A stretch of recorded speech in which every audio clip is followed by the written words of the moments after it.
been frozen out. Facing an extinction level event. We don't fight this fight right now, you're not going to have black on you. Folks, Jackson, Mississippi was on fire Saturday when ESPN Gameday brought their morning show to Jackson, Mississippi. This is some of what took place here. You hear Pat McAfee, one of the folks, well, he was fired up for ESPN to be there in Jackson. Watch this. Heard that Stephen A. Smith was going to be the guest picker. Yeah. I pontificated profusely about what I was going to wear. I put a tie on this Halloween weekend to show respect for Stephen A. and everything he does on the day-to-day in the suit on TV. Last night I got to eat a little Johnny T's. I went to the Boombox Battle of the Bands last night, and it was the most electrifying thing I have ever been a part of. You walk around campus and they say, "Fired up, J-State, fired up." You talk about Coach Prime. Coach Prime says, this is a moment. I need a moment. The moment ends with that song being chanted all evening. Give me Jackson State, like they won the Battle of the Bands last night. It's really very simple. It's really very I didn't fly down here this morning to watch my brother Prime Time lose a game. Jackson State went 8 consecutive years losing to Southern before they broke that streak last year, and they beat them. They gonna do it again. Jackson State, big time. Today, they take them out. Yeah. That's why I'm here. That's why I'm here. I come here to watch Jackson State and my man Prime Time mess up and lose this game. They're gonna handle their business and make sure to remind Southern. And Deion Sanders, head coach of Jackson State, talked about the fans coming out and the reaction to ESPN Gameday coming. We're truly victorious, but that was not the highlight of the day. I think the highlight of the day is how we all came together as a people and supported College Game Day. White, black, Hispanic, Asian, all ethnicities, all social climates, social statuses, and we did that. I was praying and praying and praying that God would not allow it to rain and storm so that we could show America that we could show up and show out. And we did. And I'm so darn proud of Jackson, Mississippi. You have no idea. Just driving through the crowd on the way to the stage had me darn in tears just thinking about where we started from. It was phenomenal. It really was. It took me back once I rolled through and got there in that seat to feel it. And to turn around and see Southern cheerleaders right there and to see Jackson State's right there. That's what it's all about. That's what I've been talking about, equality, you know? So it would be a darn fool of us to just hoard all the attention, all the love, and not share it with our brothers and sisters. And we shared it. And then the city shared their love, and I love it. It was a beautiful thing. Beautiful thing. I'll never forget that moment.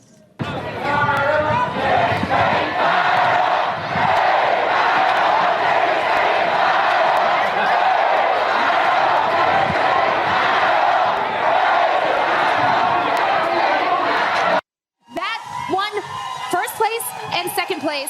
So give it up. Here you have it show that you got Delta strolling, you got Alpha stepping. All of this was happening out there. I mean, you saw full HBCU black culture on display on ESPN Gameday. We, of course, were there at the MEX-WAC Challenge in Atlanta last year and we were live streaming, and so they were all out there, and it was great.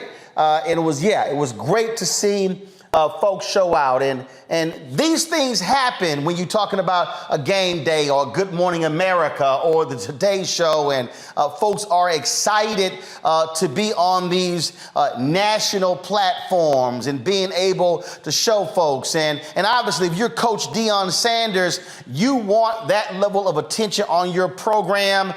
You want potential athletes to see it. You want your alumni to see it as well. but there was something that was in that particular soundbite that Coach Sanders said when he said what was on display when game day came here was equality.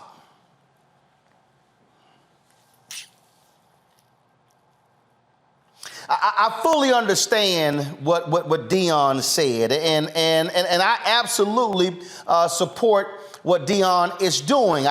He and I text and talk regularly, and when he's talking about wanting our schools and what happens with us to be shown as well, I absolutely agree with that. I totally understand that. But here's the question that I have. To the folks who showed up, who flocked there and packed out and showed out for ESPN and electric atmosphere and all of that, who got paid?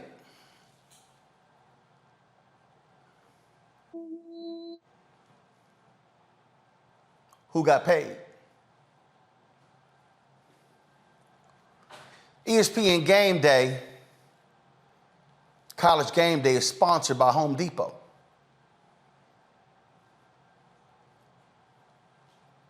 Home Depot pays ESPN millions of dollars to sponsor Game Day. ESPN ran commercials during Game Day. ESPN got paid. What did Jackson State and Southern get paid? What did the city of Jackson get paid? I need everybody listening to me, and I want the haters to say, and I'm not even for a millisecond criticizing Coach Sanders or Jackson State. What I'm trying to get us to do is think even bigger. Please answer this for me. Why could we not recreate that same electric atmosphere if it was a black-owned media platform? Let's just say Black Star Network. Let's just say HBCU League Pass. Let's just say we wanted to put together a game day. And every Saturday, hit HBCU games. Literally creating the same atmosphere, bringing in acts, having your stands and all that sort of stuff along those lines. Here's the question. Would Home Depot cut us the same check they cut ESPN? Could we go to Lowe's, who has a black CEO? Y'all pull it up for me. Could we go to him and say, how about y'all be the sponsor of this? But here's the other deal. Would thousands of African Americans show up if it was a black-owned platform and not ESPN? Do we have the same fervor if it's ours? I'm putting something out there that at some point we have got to begin to ask ourselves, do we have the same vigor for a black-owned media platform and showing up and showing out? Because I can tell y'all right now, if 8 to 10, I love this. I love it when somebody walks right into the pocket of what I'm talking about. Somebody on Instagram, Terry Harris tweeted, do you have the same reach?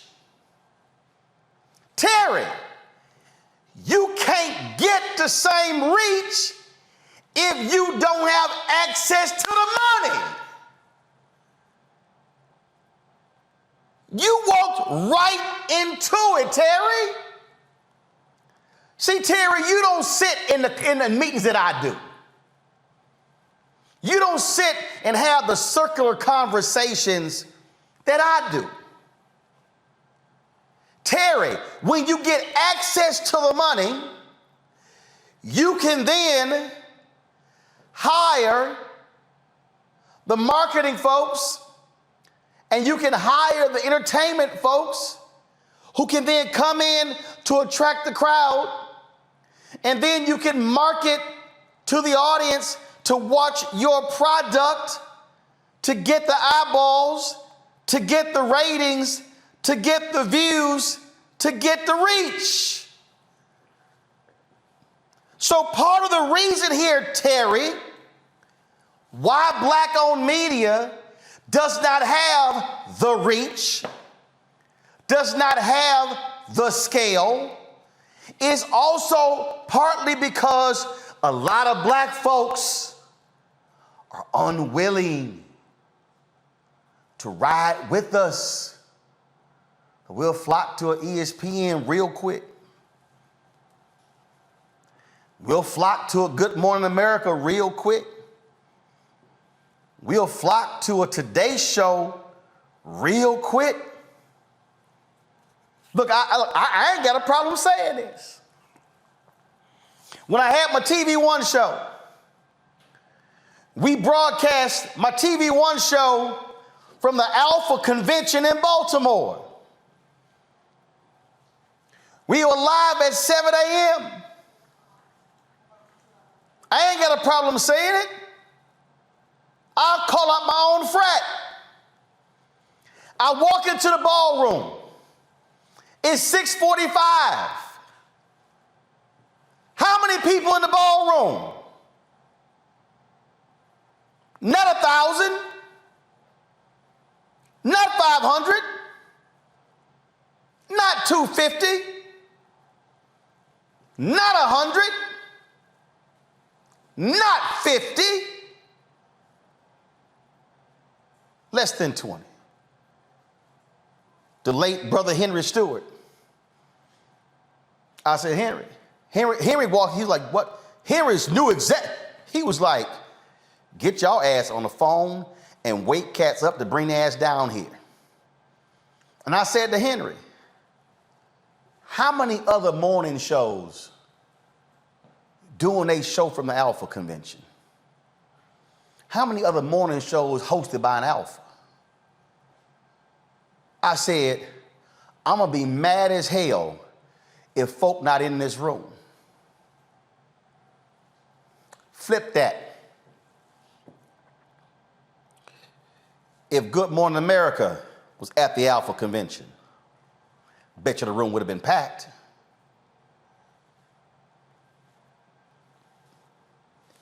It's right here. It's right here.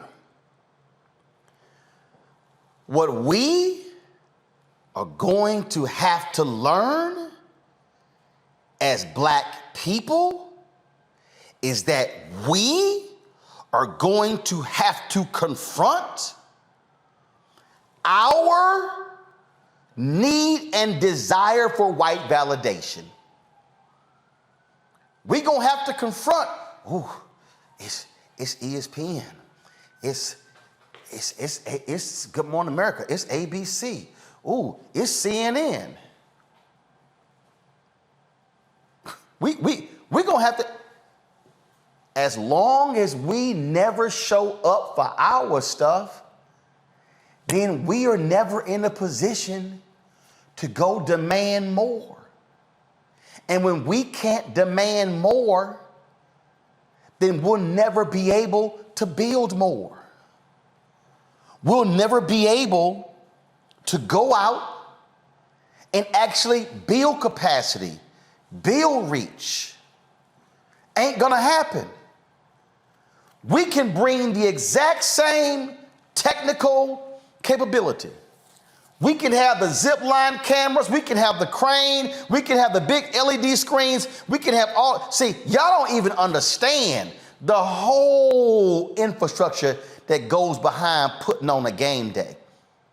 Y'all ain't got no clue how massive it is. And when you see all of that, you know what I see? People. You know what I see all them people? I see money. Because guess what? ESPN ain't doing none of that for free. Now, you showing up for free. Yeah, oh yeah, they showed up for free at Jackson, Mississippi. The fans showed up for free. So what I'm trying to get our folk to understand is I appreciate ESPN Gameday not going to the Penn State Ohio State game, but bringing Gameday to Jackson. ESPN Gameday won't be coming to any other HBCU games this year. This the only one. So why can't we create our own game day? And we create our own game day. Will we show up the same way? Play the video. Will we show up the way they did? Will we show up all these folks who were there? Would we show up? If it's a black-owned media product, would we show up early with our signs, cheering, dancing, showcasing? And not only would we show up on the ground, would we actually tune in? I think a lot of y'all already know what that answer is. I'm just going to close out with my panel right here, Julian, Jason, and Lauren. And Jason, I'm going to start with you. No, Julian, I'm going to start with you. You president emeritus at Bennett College. I'm trying to get us to start changing this, Julian. When we start valuing, keyword, valuing what's ours, appreciating what's ours, giving our media, black-owned media properties, the same respect and energy that we give to white media companies, then we'll see, to Terry's question, the reach, the capacity. And then you'll actually have black-owned media companies that can go out to a Home Depot and Lowe's and say, cut us the same 40, 50, $100 million check y'all cutting the ESPN. Go ahead. You know, you're absolutely right. But I want to spin this another way, or the same way with another, Kool-Aid, different flavor. How many of those Jackson State alums who turned out for game day have contributed to their alumni fund? Same thing. How many? Same thing. If we don't love ourselves, we're not going to get anything. HBCU alumni giving is, there's no HBCU that has more than 50% alumni giving. None. So yeah, Claflin is over 50, right? Claflin is the only one. If they are, they're only one. Claflin is number one out of all. So, you know, you can turn the people out for homecoming, for game day, but you can't get them to support themselves. And so the two questions, Roland, are corollaries. If they can't support their alma mater, what makes you think they're going to support black-owned media?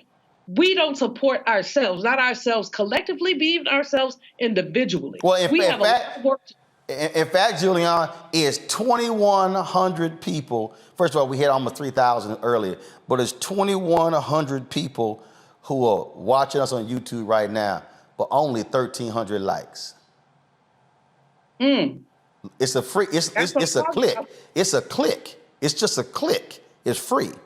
See? That's what I'm talking about. Same thing. And see, when you click that like, it impacts the algorithm, which increases our revenue. But see, Jason, I'm just trying to get our folk, Jason. If we don't change this, Jason, we're gonna keep sitting here going, why don't we have this and this? And why can't we cover this? And why don't we have our own? Why don't we have because we are so giving to others and we don't even give the same level of energy and support to our own. Jason, go ahead. You know, there's such a rich and incredible conversation that needs to be had about white validation. I think that when you said those words, I think that there's so much that we could get into that I think would have Black people, some angry, some excited, but there's so much to be said in how we've been socialized to think that when white people say we're smart, say we're beautiful, say they like our culture, we get excited and then don't look to validate ourselves. And certainly in many cases don't back ourselves with, our own people with our money. I remember that interview. I know you probably remember Charlemagne the God when he was interviewing Dapper Dan. And, me being originally a Harlem guy, Dapper Dan was a big deal, but he had this deal with Gucci. And one of the things Charlemagne asked him was, so why'd you go to Gucci? Why didn't you just kind of start your own brand? You're Dapper Dan. And his thing was, well, Black people won't buy Dapper Dan if it's just Dapper Dan. We need to have some big corporation backing us. Which means validate. Right. And I think we need to look at it and say, hey, this is a luxury Black brand, and I'm willing to pay luxury prices to have this luxury Black brand. Or I'm willing to pay, for Black media. Or I'm willing to, I don't need necessarily Game Day to come through if we can get a similar product from a Black-owned media source. And then, of course, the people who get rich in the Black community from Black dollars, you have a responsibility to give some back to the Black community. Because I don't want to, let's say we get 3 more Black billionaires. Yeah, you could buy another pool and another jet plane. That's cool and on the backs of Black people. But I think you also have a responsibility to give back. There's a circular process that needs to happen here. But we also need for Black people to understand your brothers and sisters make good products. Roland Martin, I go on every show in news. I've been on just about all of them. And this is as good a product as you will find anywhere in terms of the quality.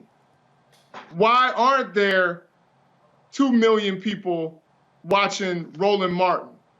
And people complain, well, CNN doesn't cover this or MSNBC doesn't talk about our issues.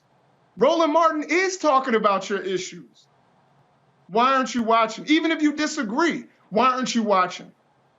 And that's, I think that's a problem. We do need to change our mentality when it comes to. Lauren, I was explaining to CBC members when I was talking about the lack of federal dollars going to Black-owned media, and I was talking to Congresswoman Joyce Beatty, and she said, when we come out of these CBC meetings, there's no Black press there. I said, Congressman, I'm gonna tell you right now, we simply cannot afford to pay a full-time salary for somebody to only cover Congress. I said, the federal government spends $1 billion a year on advertising. I said, if Black-owned media got 5% of the annual $1 billion, that would mean 50 million. I said, let's just say I received 2.5% of the 5%. Let's just say Black Star Network got 2 million of the 50 million in advertising. I said I could hire 3 congressional correspondents in 90 days. Yeah, well, that's I said, it's the money. I said, so if you then don't, and I did this here, I'm gonna say this here, Lauren, before I let you speak. Here's the second thing. And I discussed political advertising. I've already run the numbers. Based upon our size, based upon the fact that we are the only daily Black news show. Now, Byron Allen just launched 2 shows on the grill last Monday, but we've been here 4 years. We should have, if you look at just political advertising dollars, We should have received about $2 million. $2 million was our target for 2022 for the midterm elections. Okay? Let's just say the black tax is in effect and we only get 25% of what we should be getting. That's $500,000, right? Well, I ran the numbers. The total amount of political advertising we have received this election season is $157,000. I'm just going to give you this one here, Lauren. For everybody watching, I just want y'all to understand. So the total political, 157,000, which means all the other media companies, ABC, NBC, CBS, Fox, Cumulus, iHeart, we can go down the line. I mean, they have already, the millions and billions they've earned, they are already paying for their expenses in 2023. Their 2023 budget is being paid for the profit of what they made in 2022 because of political spending. So when we, black-owned media, are not able to lock in even those dollars, then we are left to fight and claw and scrounge and to be able to pay bills. Come next year, we are never in the position, but imagine if we hit the 2 million, there are 5 to 8 people I could hire for 2023, and then you go into 2024 presidential election year, and let's say you should be doing 4 to 5 million in political advertising versus the 2. That's how, to Terry's point, how you build reach, build capacity. And that, in a nutshell, y'all, explains why black-owned media is never in a position to do that, because our black consumers, we have to value us, watch us, support us, show up, show out, like Game Day. And so then when we go to the Home Depot and Lowe's, we go, look at the numbers, look who's showing up, cut the same check, you're cutting ESPN. Lauren, go ahead. Well, the money that you were talking about with regard to Joyce Beatty and the political advertising and the party, I don't understand. At some point, there does need to be sort of an ultimatum, it seems to me, of telling people, if we don't get the money, if we don't get this, we're not going to encourage people to vote like we've been encouraging people to vote on the air. I mean, what part of the Democrats are in charge of everything right now, and this is still not happening, don't we understand? We've been talking about this for years. I can remember when, Eleanor Holmes Norton had a press conference out at the Capitol years ago. And the study she did with NMPA in 2018. Right. And so I think we need a new, tougher, tangible asking strategy, frankly, with that particular issue, because it seems like we are amplifying there's a lot of amplification going on with the DNC and DCCC messaging, and yet what is the return on investment? At some point, there should be a return on investment for that. Yeah. Particularly if what few media organizations we have are actually covering, what the Democrats are doing. Yeah. With regard to Jackson State, I actually think that when we say, white validation, I'm not sure that we can't do two things at the same time there. I mean, we can be on ESPN and violate and support our own stuff. But we don't. No. In fact, we don't. Amplify stuff. I mean, Jackson State can use ESPN to amplify Jackson State. No. And then continue on with what they're. No, absolutely. No. But I'm speaking to what was actually happening, which is what Julianne's point is, and that is her point. A lot of folk flocking out there. How many even send a nickel back to the school? So it's all the sort of same thing. And so what we're saying is we are and it is a psychological thing that we have to deal with, which is why I keep saying we need a massive reprogramming on Black America. We are like, ESPN, Game Day, they came to Jackson State. Great. What did Jackson State got? Yes, attention. Attention. But ESPN was paid to be there. Home Depot cut a big ass check. That's why this segment is called Where's Our Money? I'm just trying to get us to be thinking a lot different. We show up and show out for others when, again, the majors show up. I want us to learn to create a major for ourselves. That's why when I tweeted this out to some folks and I said, look, a lot of y'all leaving Twitter. I said, download Fanbase, Black-owned app, Isaac Hayes III. I said, black people, we made Twitter hot, Facebook hot, Clubhouse hot. But when we have something that's black-owned, we like, I don't know. I had somebody say, well, you know, Fanbase got some glitches. Shit, I remember when Facebook and Twitter had a lot of glitches. Instagram had a lot of glitches. But the millions and millions that were poured into them made them better. And that's what made them multi-billion-dollar corporations. Same thing. This, Black America, this has to change. This. And when we stop being fixated on white validation, whether we want to admit to it or not, then our community changes, then our organizations change, then our colleges changes, our communities changes, our black-owned companies change. Y'all, why am I talking about money? Because if you ain't talking about money, you ain't talking about America. And I'm going to close on that. All right, folks, back to our Roland Mark Unfiltered video in just one moment. We've got to stand up. Republicans are banning abortion rights, tearing down democracy, blocking progress. But when Democrats stand together, we win.